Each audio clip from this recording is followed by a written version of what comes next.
Selamat datang kembali di Lampor Channel. Semoga kalian sehat-sehat ya. Mari kita bercerita. Di sebuah kampung kecil yang tenang, Pak Narto dikenal sebagai penjual bakso paling laris di daerahnya. Namun, di balik senyumnya yang ramah dan mangkuk bakso yang selalu menggugah selera, tersimpan rahasia kelam yang ia pendam rapat-rapat. Tak ada yang tahu bahwa kesuksesannya berawal dari sebuah pohon besar di belakang rumahnya. Pohon yang menjadi saksi bisu perjanjian gelap yang pernah ia buat. Ketika Pak Narto memutuskan untuk meninggalkan masa lalu itu dan hidup jujur, ia pikir semuanya akan selesai. Tapi ia salah. Pohon itu telah tumbang. Namun akar dari dosa-dosa lama mulai merambat kembali, mengancam tidak hanya usahanya, tetapi juga keluarganya. Apa yang sebenarnya terjadi di balik warung bakso Pak Narto? Dan apakah ia bisa benar-benar lepas dari bayang-bayang gelap masa lalunya? Sebelum kita mulai, mari kita mengobrol sebentar di kolom komentar. Kami ingin tahu apa yang kamu pikirkan tentang cerita ini, dan jangan ragu untuk tinggalkan komentar, walaupun hanya sekedar menuliskan asal kotamu dan bagikan pengalaman, atau cerita yang pernah kamu dengar di kolom komentar, atau ide-ide konten yang menarik dan mistis yang ingin kamu ketahui lebih dalam. Pak Narto adalah seorang penjual bakso yang baik hati dan selalu ramah kepada pelanggannya. Setiap pagi, dia mempersiapkan gerobak baksonya dengan penuh semangat, siap untuk menjajakan bakso-baksonya yang lezat kepada para pembeli di pasar tradisional. Namun, di balik kebaikan hatinya, Pak Narto memiliki sebuah rahasia yang tidak banyak diketahui orang. Di belakang warung baksonya yang sederhana, terdapat sebuah pohon besar yang menjadi tempat perlindungan bagi sekelompok burung hantu. Konon, pohon itu diyakini sebagai tempat pesugihan yang telah turun-temurun dimiliki oleh keluarga Pak Narto. Pesugihan tersebut memberikan kekayaan dan kelancaran usaha kepada pemiliknya, asal dilakukan dengan cara yang benar dan tidak melanggar aturan adat. Suatu hari, ketika pasar sedang sepi, datanglah seorang pria tua yang mengenakan jubah hitam ke warung bakso Pak Narto. Pria itu memperkenalkan dirinya sebagai Ki Joko, seorang ahli spiritual yang mengaku mampu mengaktifkan kekuatan pesugihan dari pohon di belakang warung Pak Narto. Awalnya, Pak Narto ragu. Namun, setelah meyakinkan diri bahwa ini mungkin jalan terbaik untuk memberikan keluarganya kehidupan yang lebih baik, dia pun setuju untuk bekerja sama dengan Ki Joko. Mereka berdua pun memulai serangkaian ritual yang rumit dan memakan waktu. Setiap malam mereka melakukan meditasi di sekitar pohon, membaca mantra kuno, dan menaburkan sesaji. Lama-kelamaan, usaha bakso Pak Narto mulai berkembang pesat. Pelanggan yang semula hanya sekitar pasar, kini datang dari berbagai daerah untuk menikmati bakso legendarisnya. Namun, kekayaan yang datang dengan pesugihan tidak datang tanpa konsekuensi. Pak Narto mulai merasa tertekan dan gelisah. Mimpi buruk mulai menghantuinya, dan dia merasa seperti ada sesuatu yang mengawasinya setiap saat. Keluarganya juga mulai merasakan ketegangan dan ketakutan yang tidak bisa dijelaskan. Suatu malam, ketika Pak Narto sedang duduk di bawah pohon untuk mengistirahatkan diri, dia mendengar suara aneh dari dalam hutan. Serangkaian peristiwa aneh pun mulai terjadi di sekitar warungnya. Bakso yang tadinya terkenal lezat, kini mulai terasa hambar dan tidak ada yang berani membelinya lagi. Pak Narto menyadari bahwa dia harus mengakhiri pesugihan tersebut. Dia menghubungi Ki Joko untuk meminta bantuan mengakhiri ikatan spiritual yang sudah mereka bangun. Meskipun sulit, mereka berdua akhirnya berhasil menghentikan ritual tersebut. Setelah itu, Pak Narto kembali fokus pada usahanya dengan cara yang jujur dan halal. Meskipun pendapatannya tidak sebesar ketika dia menggunakan pesugihan, dia merasa lega dan tenang karena bisa tidur dengan nyenyak lagi tanpa terganggu oleh mimpi buruk atau ketakutan yang menghantui.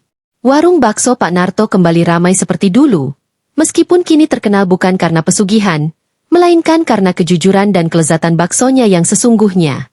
Pak Narto menjalani hari-harinya dengan lebih tenang setelah menghentikan pesugihan. Namun, kenangan tentang ritual dan mimpi buruk itu masih sering menghantui pikirannya. Suatu malam, ketika sedang membereskan gerobak bakso, seorang pelanggan lama, Bu Lastri, datang menghampirinya. "Pak Narto, kok sekarang rasanya beda ya? Baksonya tetap enak, tapi ada sesuatu yang hilang," kata Bu Lastri sambil tersenyum. Pak Narto menghela napas panjang. Ia memutuskan untuk jujur, setidaknya kepada pelanggan setianya. "Bu Lastri, saya dulu sempat melakukan kesalahan. Saya pernah menggunakan cara yang tidak benar untuk melariskan dagangan saya. Tapi sekarang, semuanya sudah saya hentikan. Saya ingin usaha ini jujur dan berkah. Bu Lastri terdiam sejenak. Lalu ia menepuk pundak Pak Narto. Saya selalu percaya, Pak Narto orang baik. Kejujuran itu yang bikin daganganmu tetap laris. Jangan khawatir, rezeki sudah ada yang ngatur. Ucapan Bu Lastri memberi Pak Narto semangat baru. Namun, malam itu juga, ketika ia kembali ke rumah, ia mendapati hal aneh di halaman belakangnya. Pohon besar yang dulu menjadi tempat pesugihan tampak berbeda. Daunnya yang hijau kini menguning, dan di batangnya terlihat ukiran aneh yang sebelumnya tidak ada.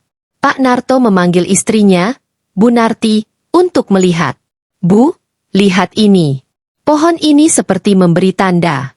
Bu Narti, yang selama ini juga merasa terganggu dengan masa lalu suaminya, memandang pohon itu dengan cemas. Mungkin pohon ini masih menyimpan sesuatu. Kita harus mencari cara untuk benar-benar membersihkannya. Keesokan harinya, Pak Narto memanggil seorang kiai bernama Ustadz Muhlas untuk memeriksa pohon tersebut. Setelah mengamati pohon dan membaca doa-doa, Ustadz Muhlas berkata, Pak Narto, pohon ini memang menyimpan energi dari masa lalu. Energi itu belum sepenuhnya hilang. Kita harus melakukan penghapusan total agar tidak ada lagi jejak pesugihan. Pak Narto setuju. Malam itu, bersama Ustadz Muhlas, mereka melakukan doa bersama dan memotong pohon tersebut hingga ke akar-akarnya. Proses itu memakan waktu semalaman. Saat pohon tumbang, terdengar suara seperti raungan yang memekakkan telinga. Pak Narto dan keluarganya ketakutan. Tapi Ustadz Muhlas terus melantunkan doa dengan tenang. Ketika pohon itu akhirnya benar-benar roboh, suasana menjadi hening. Tidak ada lagi suara aneh atau energi yang terasa menekan. Pak Narto merasa beban berat yang selama ini menghantui dirinya telah hilang. Setelah kejadian itu, usaha bakso Pak Narto semakin berkembang dengan cara yang jujur. Pelanggan kembali berdatangan, bukan karena pesugihan, tapi karena rasa bakso yang memang lezat dan pelayanan yang ramah. Pak Narto belajar dari pengalamannya bahwa rezeki yang halal, meskipun sedikit, akan membawa kebahagiaan yang sejati. Hari-hari Pak Narto berlalu dengan lebih damai setelah pohon besar di belakang rumahnya ditebang. Namun, meskipun semua ritual pesugihan telah dihentikan, ada satu hal yang masih membuatnya resah.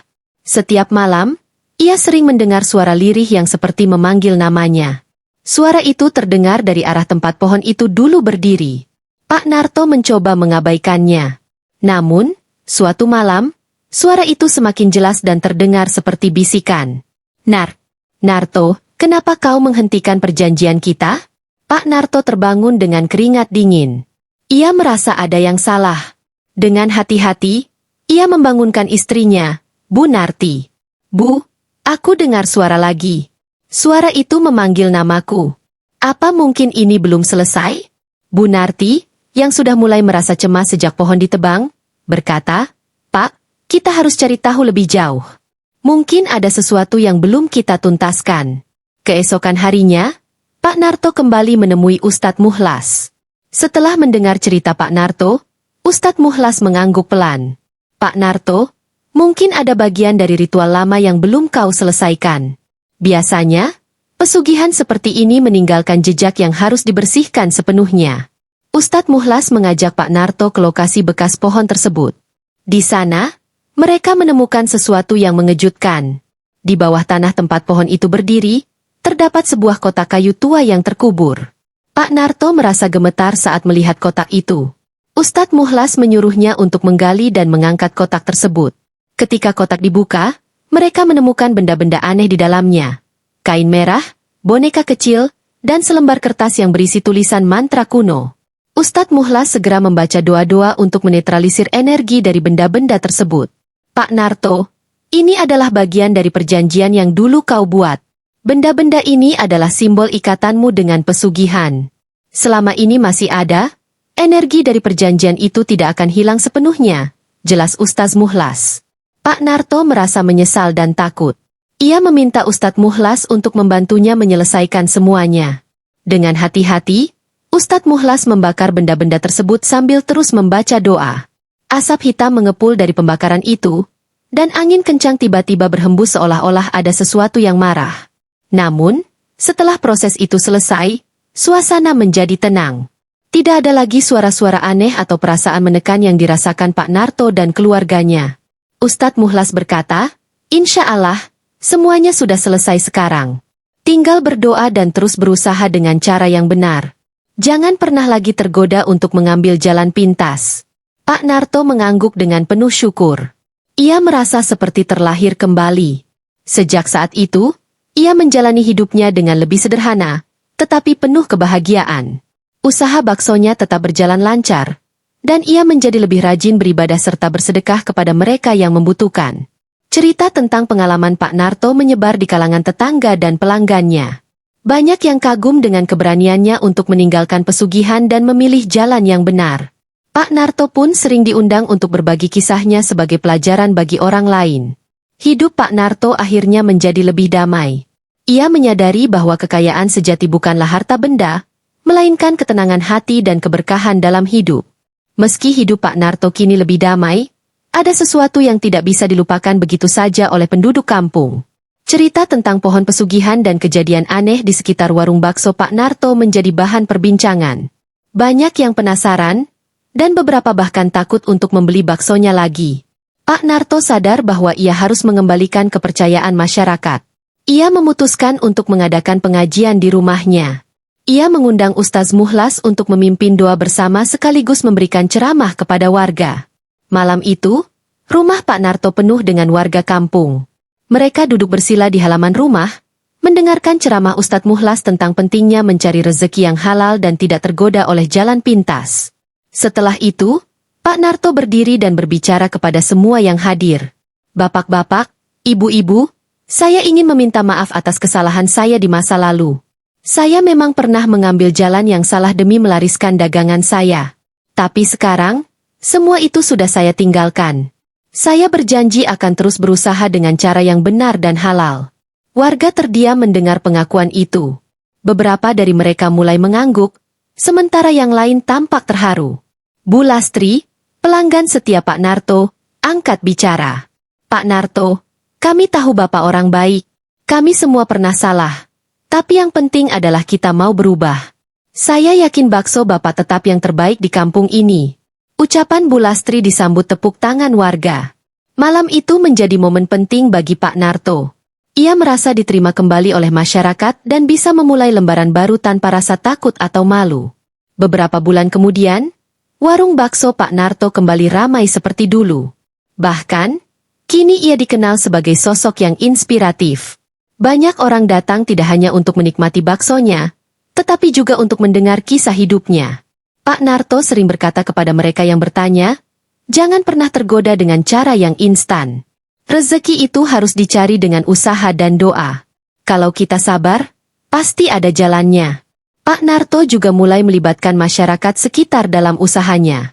Ia membuka peluang kerja bagi pemuda kampung yang menganggur, mengajarkan mereka cara membuat bakso, dan memberi mereka penghasilan. Hal ini membuatnya semakin dihormati oleh warga. Namun, ada satu hal yang tetap menjadi pelajaran bagi Pak Narto.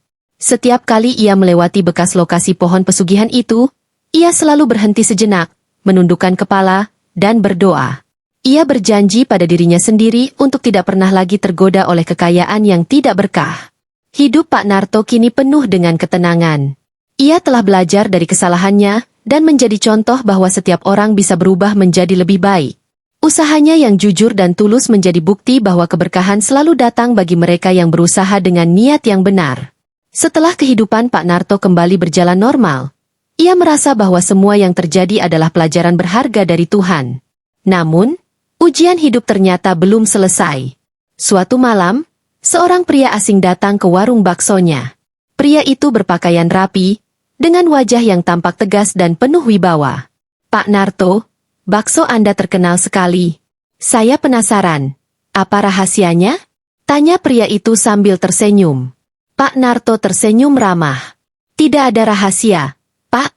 Hanya resep keluarga yang saya pelajari sejak muda.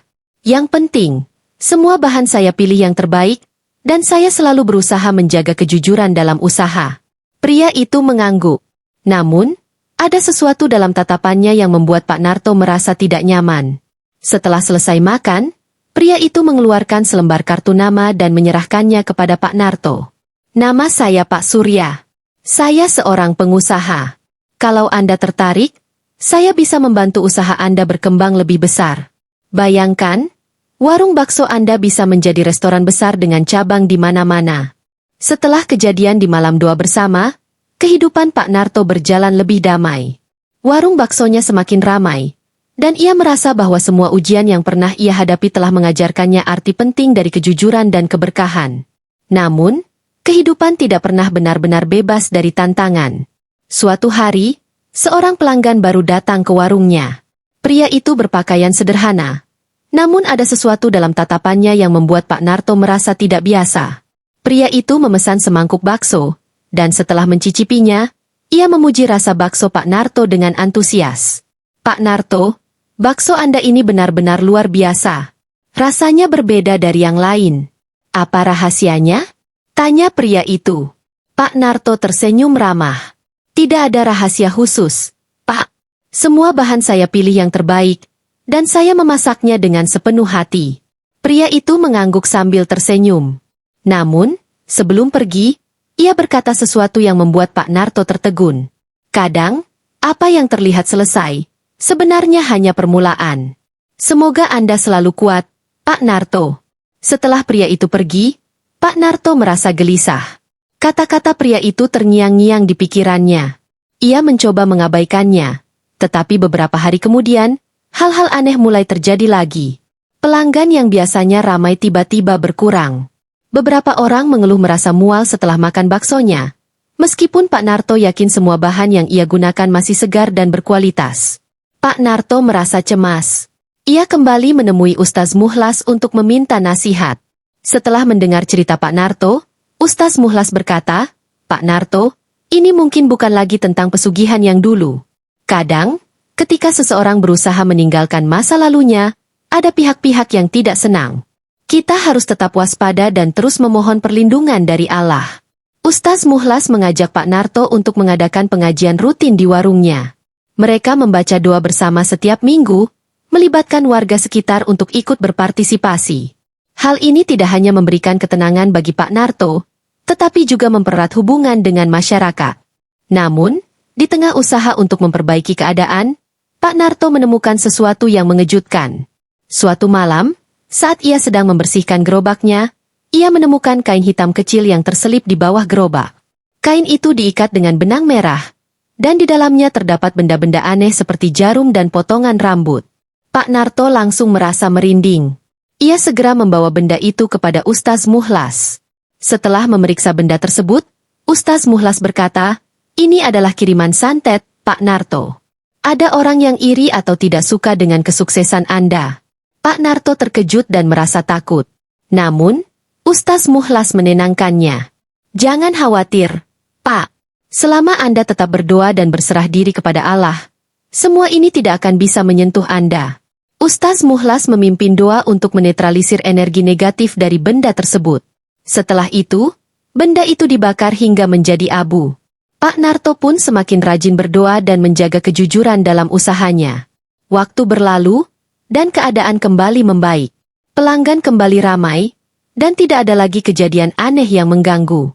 Pak Narto menyadari bahwa perjalanan hidupnya adalah sebuah ujian yang terus mengajarinya untuk tetap teguh dan percaya pada kekuatan doa serta usaha yang jujur. Ia pun semakin aktif dalam kegiatan sosial di kampungnya, membantu mereka yang membutuhkan, dan berbagi pengalaman hidupnya sebagai pelajaran. Pak Narto tahu, meskipun tantangan akan selalu ada, selama ia berpegang pada kebaikan, ia tidak akan pernah berjalan sendirian. Kini, warung bakso Pak Narto bukan hanya tempat untuk menikmati makanan enak, tetapi juga simbol perjuangan, kejujuran, dan keberkahan. Hidupnya menjadi bukti bahwa kebaikan akan selalu menang atas segala bentuk kejahatan.